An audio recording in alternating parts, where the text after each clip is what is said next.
Hello, beautiful people. I hope you can all forgive me for sending this recording in my place tonight. Before I begin with a poem from my new book, Honey Monster, I would like to say hi to Trevor, Fiona, Samuel, Dean and John, whose work I admire very much. I would also like to thank Aaron and the Broken Sleep team for being wonderful as always. The piece I'm about to read might be triggering or traumatic for some, so I'll just put that warning there. I've been writing about my childhood for a long time, covering at least 3 poetry collections and a few strange chapbooks that are thankfully out of print. It is my hope that Honey Monster will be kind of an end to writing about that area of my life, at least for a while, so I can concentrate on other projects and do a bit of healing. Zippo. I asked the knife to guide me through council estates in the rain. I didn't give a shit about the suffering of animals.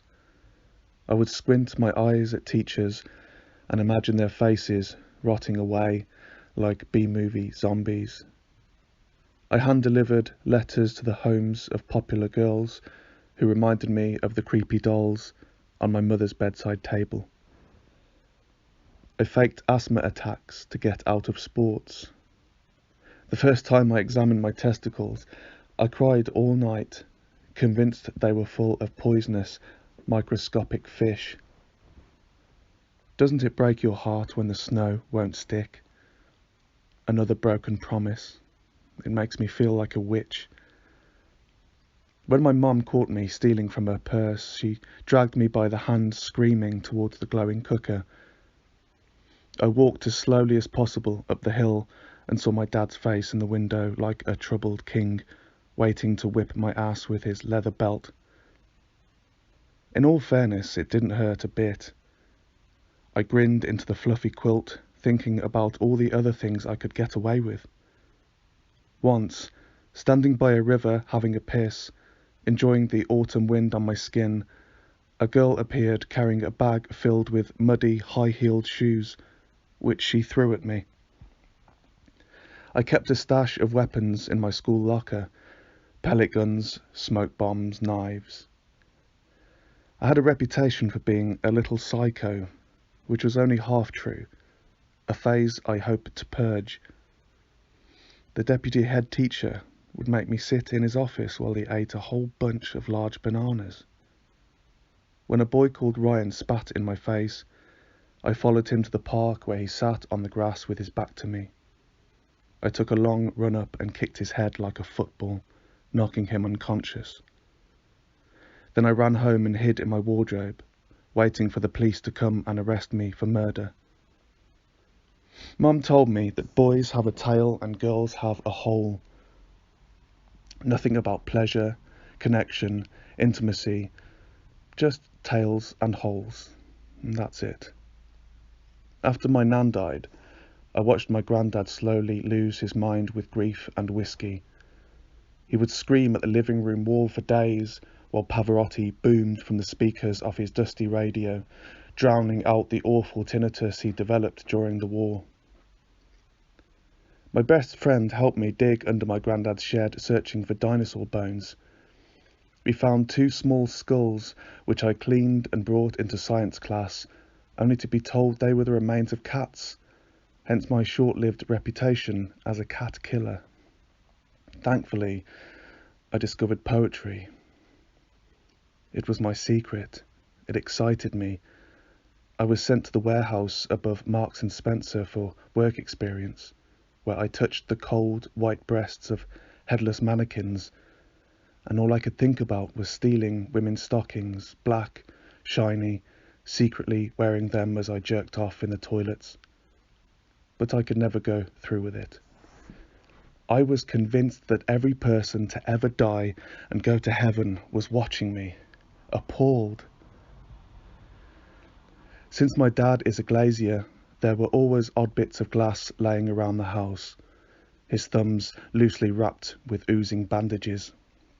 I enjoyed squishing slugs and snails between two small pieces of broken glass so that I could see the colours of their insides. Whenever Dad left the room, I would use his brass Zippo lighter to burn the faces off my favourite action figures. There was a very odd woman who lived down the street. Her name was Mandy. She had intense silver eyes and wore pink fluffy jumpers that were way too big for her but made her seem closer to my age at the time. Mandy invited me into her house. The way she growled and licked her lips disturbed me. I took the dictaphone I got from my 12th birthday to the local haunted house and propped it up in the fire-damaged kitchen, hoping to catch something supernatural. When I retrieved it the next day, the dictaphone had recorded the voice of a boy begging a girl to suck his dick, the sound of a scuffle, gagging, sobbing. I believed the devil was playing tricks on me. If I could choose between complete sobriety or self-discipline, I would choose the willpower to enjoy drugs occasionally without my life falling apart and disappointing my family. This is subject to change. Do you have to write about yourself to make sense of yourself? I don't know anything about you. Tell me. I'm becoming a real creature of the moment. Have you considered writing a diary from the perspective of your penis?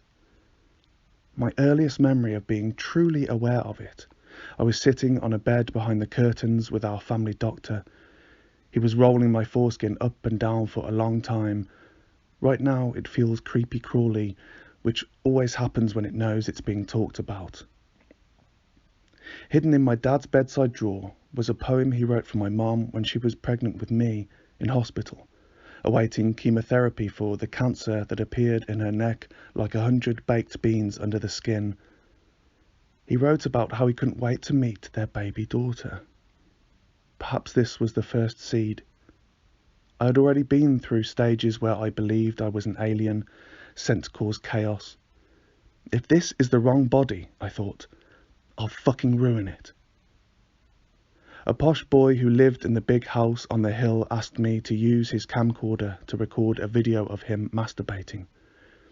When I refused, he threw biscuits at the au pair until she took off crying down the road and got hit by a bus. I think about her whenever I eat vegan breakfasts. Early memories, for me, can often be summed up with one chilling sentence. If you had to describe your childhood in terms of food, what lunch would you be? I was a cold, happy meal.